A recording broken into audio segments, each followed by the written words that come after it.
Шымкент қаласы мен Жетісу облысы аттарын бермей отыр. Мен қазір Алматы іргесіндегі Көкбастау елді мекеніндемін. Бұнда көкпардан ұлттық құрамамыз алдағы дүниежүзілік көшпенділер ойындарына қызу дайындықты пысықтап жатыр. Бірер күн болды. Мынау жылқылармен арнайы дайындық басталды. Еліміздің барлық дерлік аймағынан ең мықты деген сәйгүліктер іріктеліп, таңдалып, осында әкелінді. Және ұлттық құраманың жігіттері, енді бас бапкер Нұрдәулет Момынов бар, бапкерлер құрамы бар. Солардың арасынан балаларға лайықтысын, 24 жігіт ел намысын қорғайтын болса, сол 24-не лайықты жылқыларды таңдап, қазір осындай бір бейімделу, жаттығу процестері жүріп жатыр. Айтпағым, осы Қазақстан көкпар федерациясының басшылығымен биылғы жылдың басынан дәл осы көшпенділер ойындарына дайындық деп екі бірдей үлкен жиын өтті Астанада.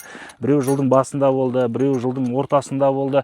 Және ол жерде жан-жақты қолдау көрсетілу керектігі, ауызбіршілікті нығайту керектігі, бірлесе жұмыла жұмыс жасау керектігі айтылды. Және барлық осы аймақтағы атбегілер бар, осы ұлттық спортқа жауапты мамандар бар, ұлттық спортқа жауапты мекемелер бар. Барлығымыз бір жұдырық болып жұмыламыз, жақсы өнер көрсету керек, елдің мүддесі, елдің абыройы деген сияқты келісімдер болды, жалынды сөздер болды. Бірақ іс жүзіне келгенде осы Шымкент қаласы мен Жетісу облысы неге екенін қайдам, бірақ жақсы жылқылары бар, дүниежүзілік көшпенділер ойындарында ойнайтын, елдің намысын абыроймен қорғайтын, бірақ соны бермей отыр. Әртүрлі себептермен өте қажет. Негізі жылқылар ұлттық құрамаға қазір сұрастырып жатыр. Сұрастырғанда түбі сиыр құйымшақтанып кетіп жатыр. Әркімге бір сілтейді, енді қарапайым тілмен айтқанда футбол етіп, ол жылқыларды алдағы жастар арасындағы ішкі біріншіліктері бар, Қазақстан чемпионаты деген сияқты, соған дайындап жатыр. Және айтпағым, енді қандай форматтағы жарыс болсын, дүниежүзілік көшпенділер ойындарына жетпейтіндігі анық. Жіті бақылауда болатын, жіті назарда болатын жарыста өкінішке орай осы екі аймақтың азаматтары уәделеріне тұрмай, артқа шегініп қалғаны өкінішті. Әрине бұл мәселені негізі ешкім ашып айтпайды, ішінде жүріп көріп, сол кезде байқағаным, осы екі өңірдің өкілдері ыңғайсыз жағдайға тіреп отыр. Өте өкінішті. Және енді алда қысқа болса да бір айдай аралық бар, мүмкін бір қорытынды жасалар. Негізі ұят жағдай ғой, тығырықтан шығып, расымен де ұлттық құрамаға бір қолдау көрсетер деген үміттеміз. Бөлісіп қойыңыздар, жеткізіңіздер. Және енді қалай болғанда да алда көшпенділер ойындарында ұлттық құрамамыз елдің абыройын асқақтатады деген сенімдеміз. Барлығына сәттілік. Аттардың қауіпсіздігі басты назарда. Қазақстан көкпар федерациясы дүниежүзілік көшпенділер ойындары алдында 10-ға жуық елдің төрешілерін жинап, халықаралық семинар өткізді. Оның барысында ұлттық спортымыздағы жаңа ережелермен таныстырды. Әсіресе аттың басынан ұруға және трос қамшы қолдануға болмайтынын ескертті.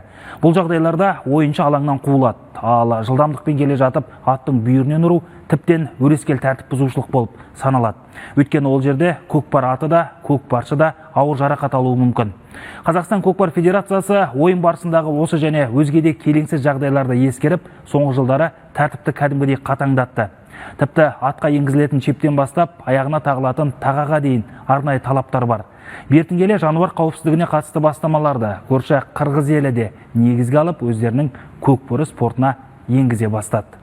Өздеріңіз білесіздер, 25 жылдың аяғында отырып, осы Айдарбек Қожаназар мырза келген кезде ең бірінші қолға алған мәселе ереже болған етін.